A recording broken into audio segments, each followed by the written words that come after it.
Guys আজকে আমাদের কলেজে ছিল নবীনবরণ, তাই আমরা চলে এসেছিলাম বেলডাঙ্গা এসআরএফ কলেজে। তা চলো গাইস তোমাদেরকে শুরু থেকে বলি।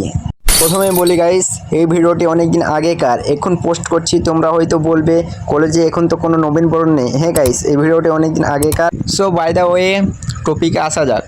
গাইস কি বলবো, আমরা যখনই পাঁচরাহা রেলগেটের কাছে যাই তখনই ট্রেন আসে। পাঁচরাহা রেলগেটে দীর্ঘ অপেক্ষা করার পর আমরা গাইস কলেজে এন্ট্রি মারলাম।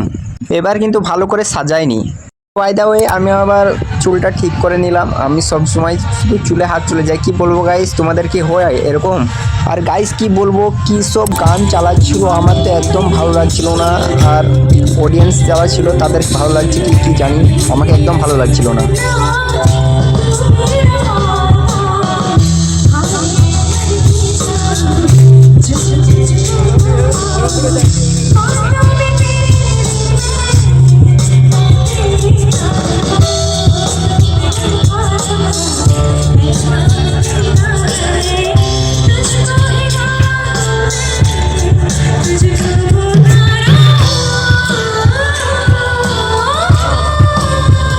গাইস যারা ডান্সের ভিডিও দেখতে চাও তারা কমেন্ট করো, তাহলে আমি নেক্সট ভিডিওতে নিয়ে আনবো। এই ভিডিওতে নিয়ে আনা সম্ভব নয়, কারণ তোমরা সব ফুল ভিডিও ওয়াচ করো না, সেই জন্য।